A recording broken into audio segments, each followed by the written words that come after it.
What's up, football-loving maniacs? Time for another edition of Three Honest Lads, but we're switching it up this time. We brought in a few friends. Sometimes it's one, sometimes it's two. We have three new faces to the podcast, which is also a video cast. There's got to be a better name like podcasting when it's a Zoom and this, that, and the other. But we decided that we wanted to go behind the scenes to give everybody an idea of what the culture looks like for all of these clubs around the USL Championship. Unite the East, unite the West, and have a little fun. So the first one up is going to be, no, it's not the dog Trace who decided to join us as well. Trace's take, we'll talk about that later, is going to be the Louisville Ledgehogs.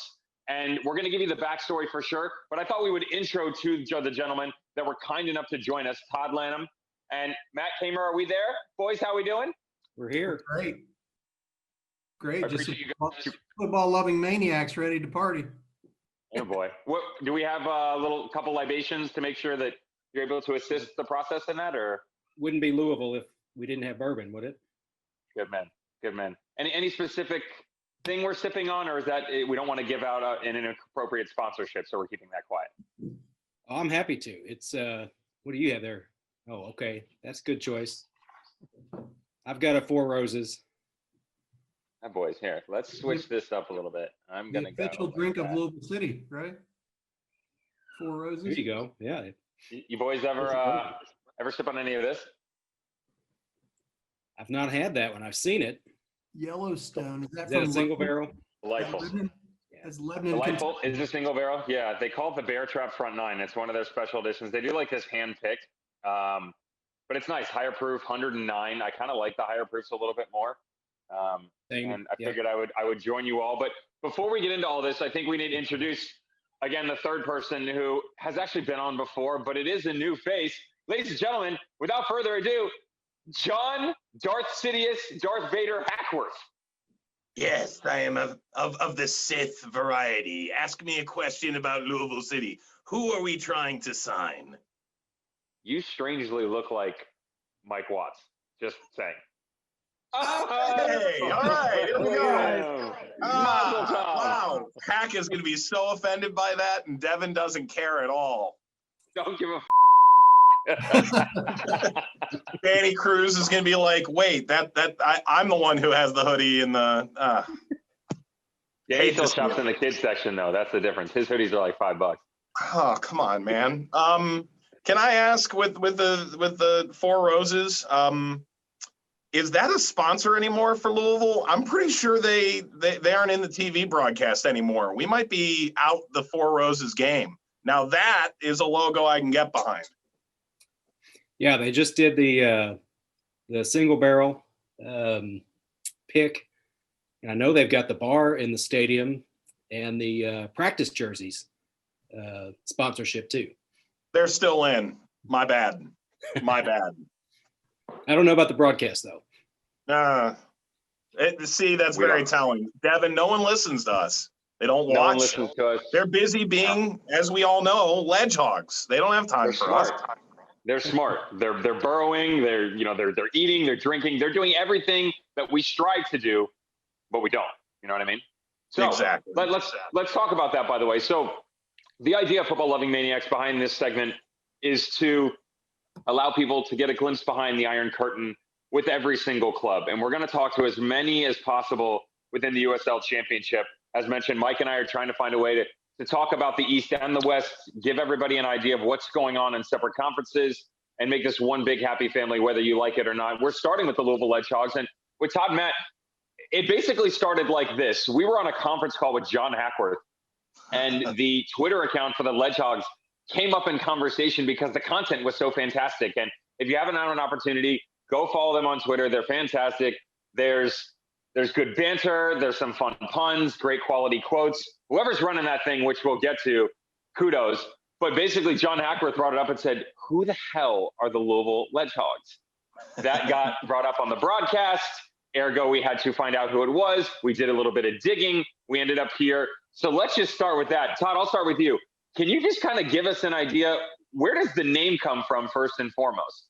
Yeah, that's a great question. And I was listening to that podcast and actually hanging out in the hammock outside, and I spit my bourbon up on top of me as soon as I heard that come up. And I was immediately just texting back and forth forth with the guys. But our group, the Ledgehogs, kind of started in infancy several years ago. There's 9 of us now. We've been going to Louisville City games for essentially since they started in 05.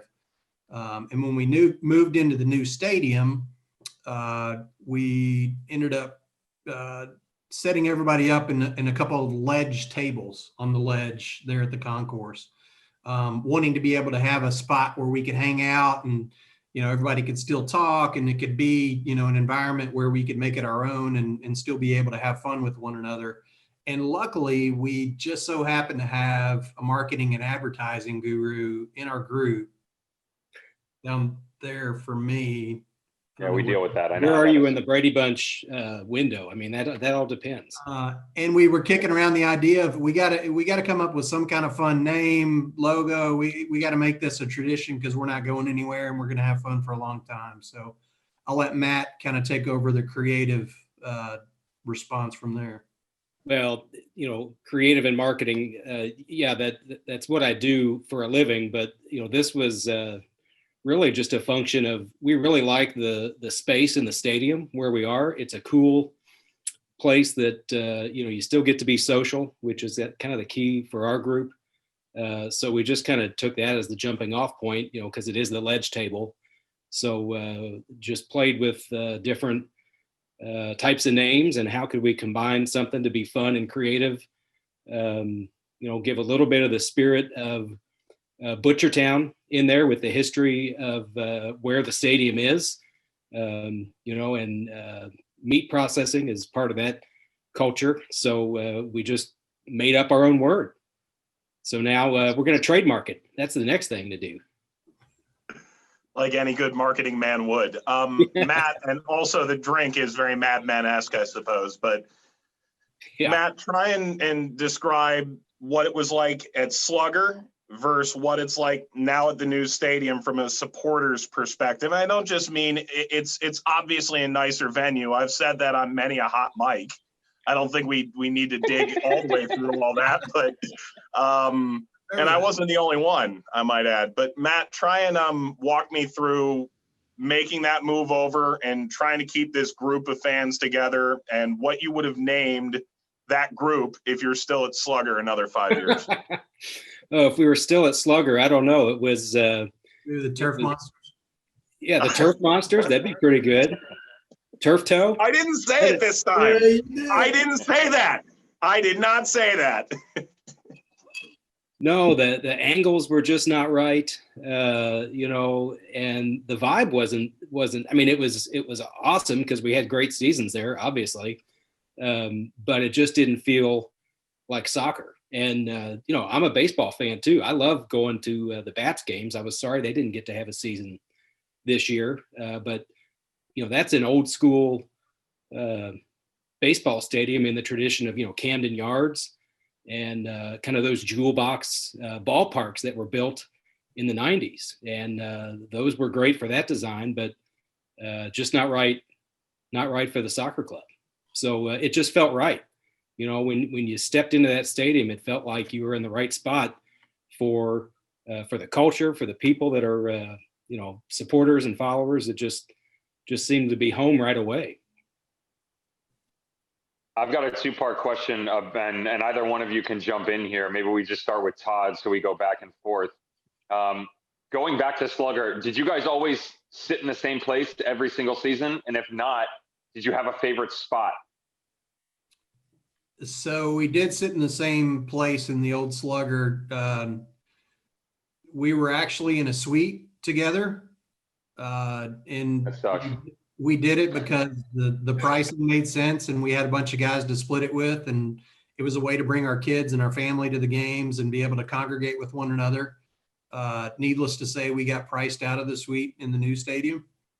So the price of poker ball game altogether. Yeah, price of poker went up quite a bit. It did include drinks and alcohol, but we tried to rationalize it, and we could never drink enough to meet the number that was there. So should have put me in your suite. You tried. We decided to turn and take another route, and we spent a ton of time trying to figure out where we were going to be in the new stadium. We actually went down and did the virtual reality tour of the new stadium. That was cool. They were even letting people in to see the new seats. So it was a ton of time and resource. We went in and, put the goggles on and try to walk around where we would be and how it would work and where we'd be in relation to the pitch. So we're really happy with where we ended up. The new stadium is ridiculously fantastic. We couldn't be happier with it. We try to get down there as much as we can. We ended up buying the tables for the racing games as well.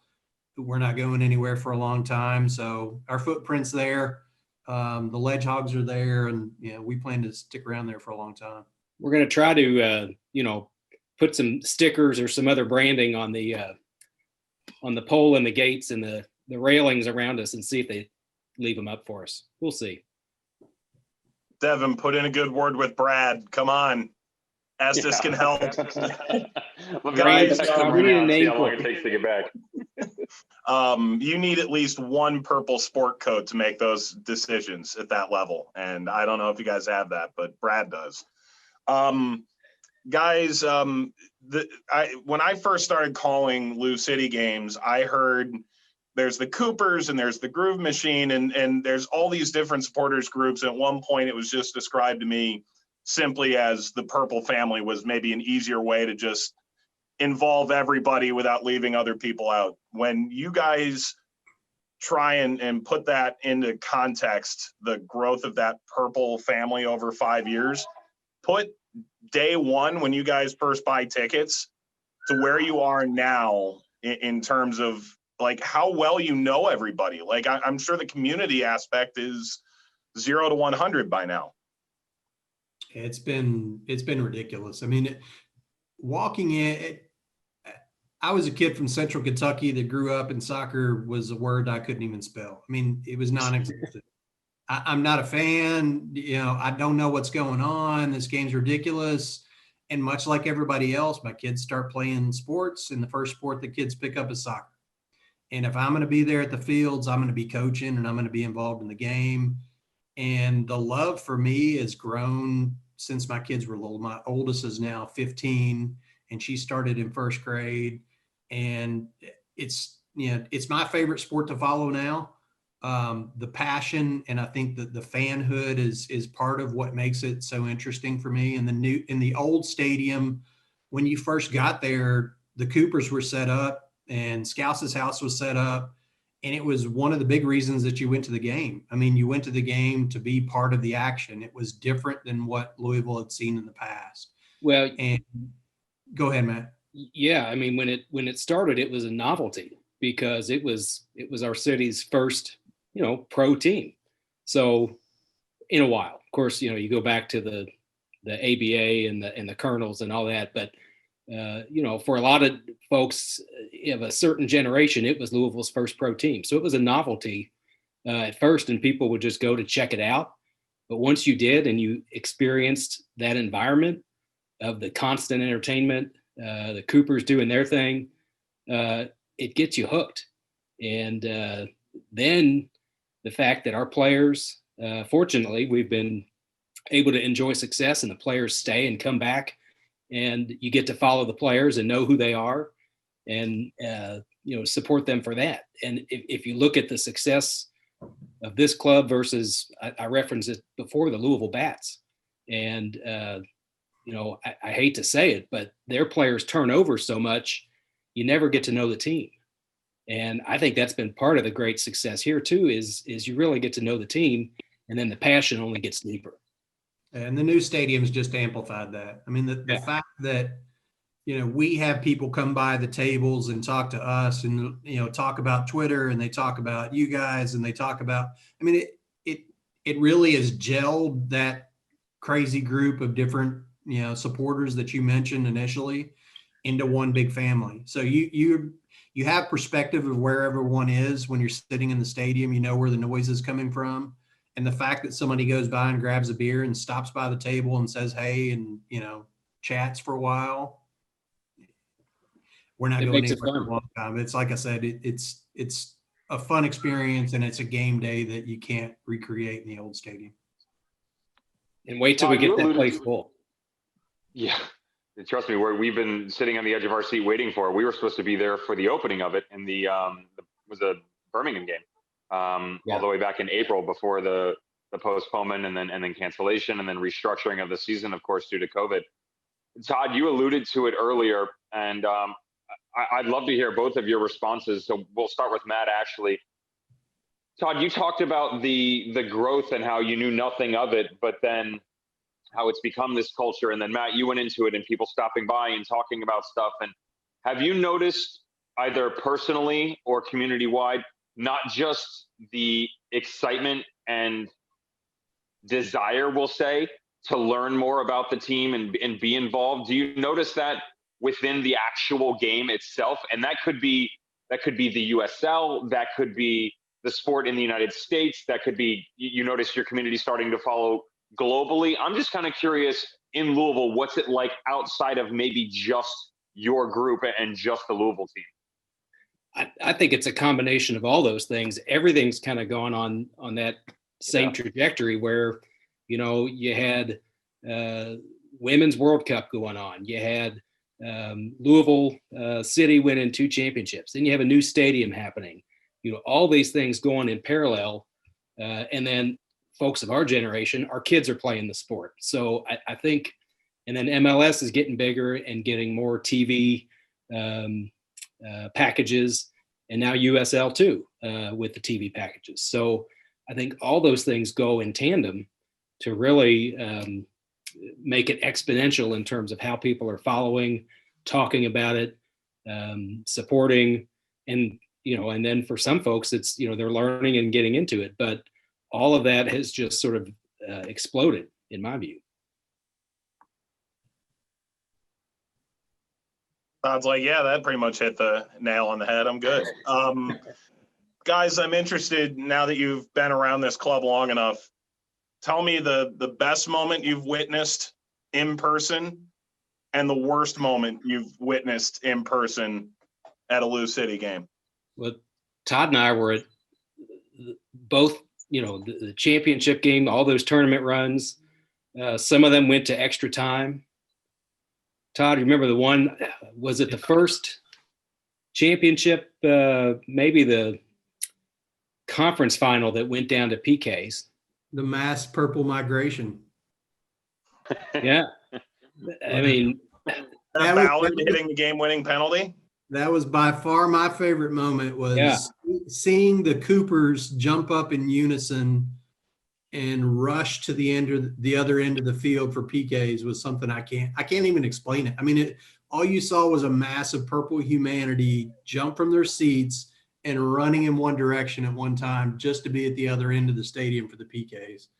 And we've still got videos that we share in the group from those games, and the excitement that we had when they closed it out. By far, I think that that was probably a favorite moment. Probably the biggest letdown was the championship game from last year at Lynn. Yeah, at the U of L's Lynn Stadium. Yeah. And just seeing the disappointment, and you come off of 2 championships, and you just kind of expect that the third. Yeah, you felt like you had it. 3 stars, but yeah. Seeing that kind of unfold in front of us and all the supporters there, and having to witness that, it gave you a little bit of dose of reality. Not everything's as happy as it seems, but it makes you keep coming back the next year, and it's what's excited us to be involved with the new stadium and the team going forward. I have a lot of conversation with friends. I grew up in Nebraska and then moved to Florida, and a lot of my friends, it was a hotbed of talent in South Florida when I was in high school. And I had buddies that played Major League Baseball, guys that played in the D League, guys that play in the in the NFL. And we used to always argue sports. And you kind of we've talked about, the rise of football, soccer in the Louisville community. What don't you like about the sport? Is there something that you look and you'd be like, I don't really understand this, or I'd like to change that? It could be a rule. It could be a time frame. It could be there's so many different things you could argue. I'm just always kind of curious, especially in that area of the country. And I don't mean it rudely, but it is an area that's for soccer, it doesn't take precedent. You know, it's football and College basketball and stuff. basketball. It Yeah. may be Exactly, said that basketball, so. Devin is from Nebraska and I'm from Ohio. We are very much in the same boat. Yes. Yeah, So, there's no hate here. College basketball country here, gents. yeah. Yeah, that's probably, Matt hits on it. I mean, the pace of play sometimes when you see a team that's more defensive minded and they're parking the bus and, you know, there's not a lot of action going on. Pittsburgh, sorry. Sorry about that. Pittsburgh, yeah. I think you have to, the more you get to know the game and enjoy the game and then understand the chess philosophy of what's going on and, you know, their strategy to doing things certain ways and defending against certain teams, you respect it. But defending it to family and friends, and, you know, when they watch those 0-0 games and, you know, you're coming back saying it was fantastic, you should have watched it, and they're like, what are you talking about? Nobody scored. Around here, we're used to seeing high scoring games with basketball. I don't know what Matt thinks. No, I'd agree with that. I don't know. I guess maybe a different perspective. I get frustrated just when you overhear people who aren't as knowledgeable, maybe. It's, you know, like Todd said, been around the game a long time. Kids played it growing up. I played it growing up. I reffed it. I coached it. All of that. So, you know, when people are arguing offsides and not understanding that, or you know, things like that, you know, that just kind of grates on me a little bit. But you know, you get used to it. Dev, they didn't say VAR. These are my kind of people. I love that. Hang on. Speaking of offside, what did you send me the other day? That rule? And I was like, what the hell is this? I find out something new all the time. It's like I had a lengthy conversation with a referee less than a week ago where I found out how wrong I was. And I was still right. I don't care what he or she said. Doesn't matter. I know what I saw. By the way, shout out Lance McGarvey for doing some U of L basketball PA too. He's moving from Lynn Family Stadium. Dude's moving on up. He's growing the cylinder around Louisville. He's going to be doing everything. El Osos, he's a fun guy to listen to. I tune in every Saturday morning to check him out and listen to what he has to say. And he's passionate and fun to talk to. And he's another one on the Twitter sphere that, you know, we've gotten to know through our involvement there. This doesn't end with like a player popping out. Like Niall McCabe's not showing up, but like Niall's the guy. Like if I could have dinner with any Louisville player and just like have a totally open, no holds barred, all the way conversation, Niall's my dude. If you guys were to have a conversation for an hour, sit down to dinner with anyone who has played, currently plays, coaches, front office, anyone in the Lou City organization, who would it be and why? Matt? You're going to throw that my way first? Yeah. I don't know. I've always enjoyed watching Oscar. Okay. I like the way he plays. I like his hustle. I like his attitude. I don't know. I'd like to get to know him, understand him a little bit. I've bumped into George Davis IV at a coffee shop a couple of times in New Lou here in town, and we've chatted. We actually had dinner with the prior coach, Mr. O'Connor. Todd and I did. He was an interesting guy, and learned a lot about the club from him. So I don't know. I feel like there's a lot of good personalities there that'd be good to have a nice pour of bourbon with. Yeah, and I would say it probably comes down to three options, and I'll tell you who I'd probably end up sitting down with. So Hopino has got to be on the list. We sit over there where he plays wing, and when he gets mad and gets into the game, Oh, we do love that. and gets the rage inside of him, he's just a spark plug that is fun to watch. Ownby, I think would be fun to sit down and grab a beer with. He just seems like a character, and he's another one that just on the field you can see his intensity. But for me, it would probably be Sean Tosh, and Tosh mostly because if you follow him on social media and you're you're part of that kind of social world with him. He's a smart ass, just like I am. He and his now fiance, do TikTok videos or whatever they do, and run into the street in bed sheets, and he did the mirror challenge, and he just strikes me as a kind of guy that would be fun to sit down and grab a drink with and talk to. You gonna do some TikTok videos for us now? TikTok's not my venue, but to each their own. I want to throw a little remix to Mike's question. And having experienced some teams for the better portion of 5, 15, 6, 7, 8, 9, 6 years, why? In case you haven't figured out, it really is mathematics is really an issue sometimes. Having experienced some teams for the better portion of 6 years, COVID related or not, in 2020, there's got to be some players or teams or fans that when they do come to town or when you've gone on the road, you guys kind of just go, I'm not interested. I got to know, like, who is it? Well, Right. when we had Cincy coming down, that got pretty ugly sometimes. Yeah, they like to throw those streamers on the field and talk about how they were MLS. And I haven't checked recently. How did they do this season? Did they have How'd that turn out? a good year? They're still down in Orlando at MLS's back waiting to start the tournament. No, but I'd say going forward, Indy is our little brother.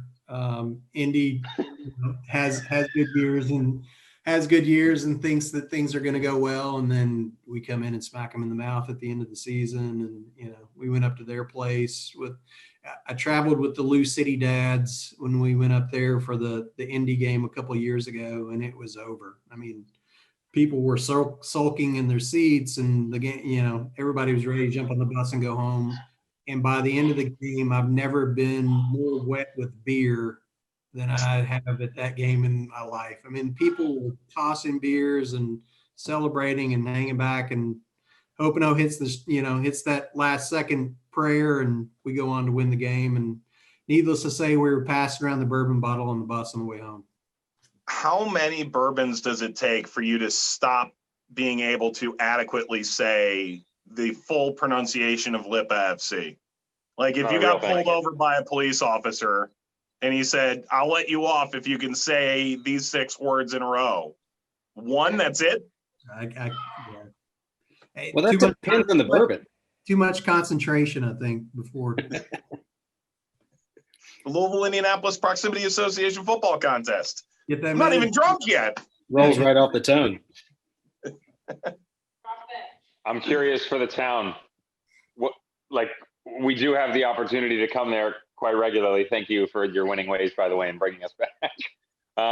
It's the only time I get to hit a baseball is going to that museum. Right. The only time I get in the batting cage, and it's clear based on how I hit. Fair enough.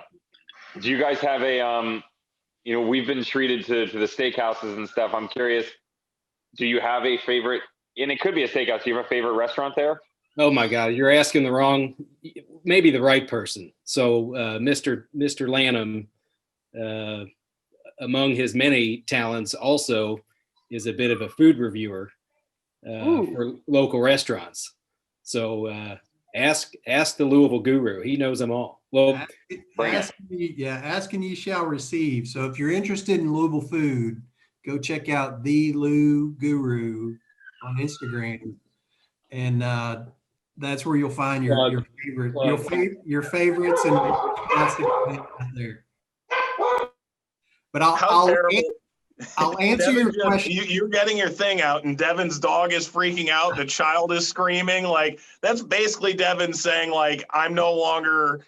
The bus has left. The train has left the station. 2020, dude. Bring it. Keep going. Don't let Devin's 2 animals and 1 small Devin get in the way. So food is a passion. I'm a quote unquote foodie. And it got to the point a couple of years ago where people would reach out to me, friends mostly, and would just say, hey, you go a lot of places, where should I go?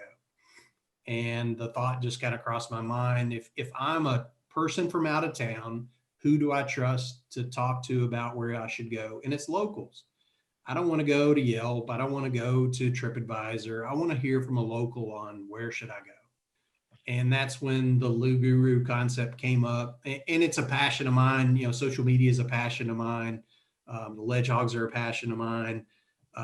But you know, it all comes down to a couple of questions. So it's, what area of town do you want to go to? What kind of food do you want? What kind of atmosphere do you want? And what kind of price point are we talking about? And usually if you can frame that box, there's, you know, a couple different options that you can work with. But we're lucky to be in a town where food is important to us, with Yum Brands, with Papa John's, with KFC. I mean, we've had a lot of big companies that have grown up here. And because of that, a lot of people that work for those companies have started their own restaurants. And it's just created a food scene that's, you know, second to none, in my opinion, especially within the USL. When you pair in bourbon and an opportunity to go the bourbon trail and, you know, work in a couple of drinks and then have a fabulous dinner, I don't know where else you'd want to go see a game. I don't even know where to go from there. Like that's a hell of a sales job. Wait, who does the marketing here? Yeah. I trained him well. Yeah. Watts, I've got 2 left. I don't know about you. No, I'm chill and I'm good. At this point, I'm just enjoying it. So speaking of which, having the opportunity both personally and professionally, that is a real world, look it up. The Lou Guru told me about it. What is your favorite bourbon? Because I've done most of the distilleries. I've done it while being at the final. I also spent my bachelor party split between Nashville and Louisville for the Kentucky Derby. So I've been all over. I've tasted a lot. I'm just kind of curious, going the local route. What is your favorite bourbon? And it could be a bourbon that you don't drink every single day, of course. I'm going to let Matt start with that one. Well, that's kind of like the Todd's restaurant question. It's like what you know, your occasion, your what type of experience you want. But you know, for an everyday sipper, you know, something you can go to the store and buy, and it's reasonably priced, always typically available. Four Roses single barrel. You know, they've got different varieties, but the single barrel is my go-to. It's 100 proof. So, you know, that works for you, works well for you, but it's well layered, a little bit spicy, a little bit of heat. You can do it neat. You can do it on the rocks. So that's my number one pick. If I'm splurging, they've got a ton of limited edition products that are hard to find. Lots of bars in Louisville will have them, and you know, you can pay a pretty penny for those, but sometimes it's worth a splurge. If I'm not drinking Four Roses, Bullet is a good product. Elijah Craig's a good product. There's a lot of good ones out there, but again, it kind of depends on, you know, what your preference is. Todd's got a whole shelf back behind him. Yep. Yeah, you touched on a good question, and it's probably one that we could do a whole separate podcast on. And I think one of the things that I've enjoyed most about getting to know Devin and Mike, first off, I didn't mention it at the beginning. You guys are a joy to listen to. It's fun to watch you guys work together. You guys are such different but same personalities, and you know, just at the end of the day, you're the folks that you want to sit down and grab a drink with. And Devin had actually put out on Twitter the other day, and I think it was his mistake, addressed to the Louisville fans. I'm at the liquor store. What should I get? And he snapped a picture, and You get bombarded. the frenzy took off from there. It's like I figured it out the other day. It was like when you ask someone from Kentucky, what bourbon should I drink? It's like asking people where they should go on vacation. It's like, how much money do you got, and where do you like to hang out? Because I can talk all day about this, and you know, your opinion is going to be different than mine. So I tell people that are starting out, go to some place, sit down at the bar, tell them to pour a blind taste test of a couple of different, 4 or 5 different bourbons, and you figure out what you like on your own. Because I'm a sweet palate, and I know what I like. So it depends on how much money I'm spending. I'm an Old Forester fan when I'm going to a restaurant because I know I can get it and it's going to be affordable and I'm never going to be disappointed. But if I'm sitting at home and I've got something, that I want to sip on and drink, anything from Buffalo Trace for me is a big hit. This one's my favorite. Oh, Weller Seven's my favorite. I brought a couple of different ones down. The Kentucky Owl is another one that, I enjoy and the folks around the Danville area do a good job with. And then the Old Forester birthday bourbon. So You can find it.